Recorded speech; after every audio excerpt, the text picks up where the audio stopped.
What's up guys, Assalamualaikum dan salam sejahtera kepada korang semua yang sudi menonton Saja Simam. Aku Faizwan. So, berbalik kembali dalam topik KWSP. Apakah berita-berita yang terbaru yang aku nak share dengan korang?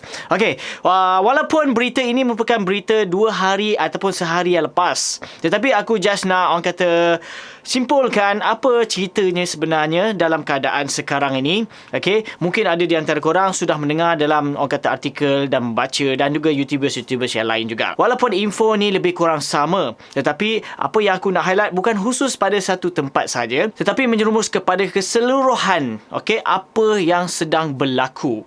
Adakah betul ataupun tidak? Ada Dr. Ashraf sendiri mengemukakan statement beliau di Facebook. UMNO juga berharap kerajaan dapat mempertimbangkan permintaan rakyat agar dibenarkan pengeluaran kali terakhir caruman kumpulan wang simpanan pekerja KWSP secara one-off sebanyak RM10,000 kerana rakyat benar-benar berhadapan dengan kesempitan hidup akibat pandemik COVID-19. Bukan sahaja yang ditimpa dengan musibah banjir, ini juga sejajar dengan ketetapan Majlis Kerja Tertinggi UMNO yang bermesyuarat pada 27 Ogos 2021.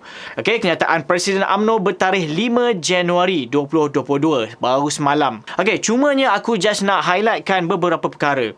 Kalau menerusi orang kata semangat, okey, perkara yang disuarakan oleh sesiapa sahaja, okey, yang ingin membenarkan orang kata KWSP ni dan sebagainya, apa yang perlu kita lihat adalah merujuk kepada statistik, okey, yang dimaklumkan oleh pihak KWSP sendiri dan juga Kementerian Kewangan sekalipun, okey, yang mengatakan tak ramai pun dapat keluarkan RM10,000 one-off tersebut, okey, disebabkan pencarum-pencarum yang tidak mempunyai baki yang mencukupi. Kau bayangkan 70% lebih, okey, yang mempunyai baki yang kurang daripada 10 dan RM1,000. Macam mana nak jadikan benda ini sukses, permintaan RM10,000 one-off ni? Dan kuningan targetnya khas bagi mereka yang mempunyai baki yang betul-betul cukup, okey, berbanding dengan mereka yang tidak mempunyai baki yang betul-betul cukup. Dan juga statement daripada Tengku Zafrul sendiri pun ada maklumkan, okey, takkanlah berlakunya bencana setiap kali kita kena keluarkan wang KWSP, okey, dan bangkitkan isu berlakunya banjir ketika 2000 berapa tahun. Benda ini sepatutnya tak dibangkitkan, okey, tak dikomparekan. Sebab apa? Situasi agak berbeza. Sekarang ni double bencana berlaku. Maksudnya bukan sahaja banjir, tetapi pandemik juga, yang mana ada lagi kesan-kesan yang masih lagi tak habis kesan tu, okey, datang pula, okey, berlakunya banjir besar. Jadi kerajaan dah peruntukkan banyak kepada mangsa-mangsa banjir ni. Bagaimana pula dengan penimpa sedia ada dengan COVID-19, yang mana bantuan tunai pun yang paling latest pun akan dapat pada bulan Mac, iaitu bantuan keluarga Malaysia. Terlalu lama gap tu. Sekarang ni pun baru bulan Januari. Itu pun dapat 4 fasa dan bukan je dapat selepuk. So ini sebenarnya tidak membantu statement yang dikeluarkan oleh Tengku Zafrul.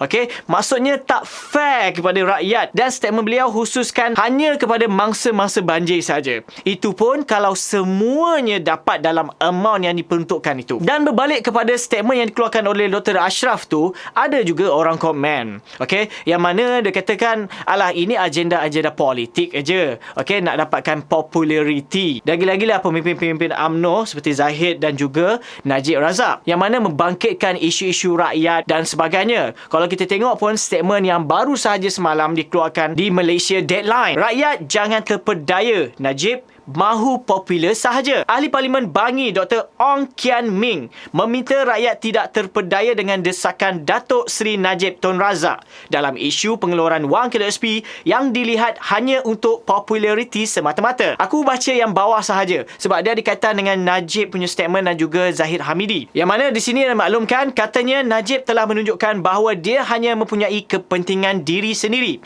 dan kroninya dan bukan kepentingan KWSP dan ahlinya apabila beliau meluluskan pembelian Eagle High Point EHP oleh FGV pada tahun 2015 dan 2016 pada nilai melambung teruk. Kedua-dua Najib dan Zahid lebih prihatin untuk menyelamatkan diri mereka daripada dipenjarakan akibat daripada tuduhan rasuah terhadap mereka daripada membantu rakyat yang menderita. Saya tidak akan terkejut jika mereka menggunakan lebih banyak langkah populis untuk memperbodohkan rakyat supaya berfikir bahawa mereka cuba melakukannya menyelamatkan orang ramai, tetapi pada hakikatnya ini semua tentang cuba menyelamatkan diri mereka sendiri, kata beliau. Okey, mungkin ada benarnya dan mungkin ada salahnya. So, kita tak tahu dalam hal ini. Aku pun tak nak komen banyak-banyak. Cuma kita fikir-fikirkan mana yang baik. Sekarang ni kita nak tengok siapa yang nak bangkitkan dan selalu bangkitkan isu KWSP ni, yang betul-betul dia ambil perhatian terhadap rakyat sebenarnya. Walaupun sesiapa saja dalam keadaan macam tu, macam ni ke, okey, tapi yang penting, okey, suara itu betul-betul didengari oleh kerajaan dan bukan sahaja sekadar lakonan di kaca mata TV ataupun di social media sekalipun. Walaupun ada segelintir orang-orang baru, okey, yang bangkitkan isu ni, okey, melalui paparan utusan Malaysia yang aku tak dapat nak baca keseluruhannya. Sebab apa? Kena langgan pula. Okey, kalau tengok situ, kerajaan wajar membenarkan rakyat membuat pengeluaran kumpulan wang simpanan pekerja KWSP dengan mengambil kira keadaan ekonomi isi rumah dalam pasca pandemik, ditambah pula dengan sebilangan besar keluarga yang teruk terjejas akibat situasi banjir yang berlaku kini. Menurut penganalisis ekonomi UniKL Business School Profesor Madya Dr. Aimi Zulhazmi Abdul Rashid, meskipun kerajaan telah memberikan bantuan sehingga 61,000 kepada keluarga mangsa-mangsa banjir. Cuma di sini apa yang admin boleh highlight dan terangkan kepada korang, apa langkah yang wajar sebenarnya. 10,000 memang bernas, okey, tetapi percentage, okey, yang layak untuk itu tak banyak. Okey, hanya yang menjadi secara keseluruhannya adalah membangkitkan isu kesinambungan iCitra sebenarnya. Okey, bukannya secara one off. So, jika ini dilakukan dan diluluskan, maka di sini secara keseluruhannya semua pencarum-pencarum layak dapat hadiah ini dan bukannya khusus kepada orang yang berdasarkan baki-baki yang maybe lebih 10,000 ataupun lebih 30,000 dan sebagainya. So, ini just pendapat admin saja dan mungkin ada di antara korang yang ingin mengupayakan cadangan, okey, just boleh komen saja di ruang komen di bawah. So, itu saja perkongsian aku dalam episod kali ini. Diharap sedikit sebanyak memberi info yang terkini daripada channel Saja Sembang. Bagi korang yang belum subscribe ke channel ini, please klik di sini dan jangan lupa share dan juga like video ni, guys. Aku Faizwan. Assalamualaikum.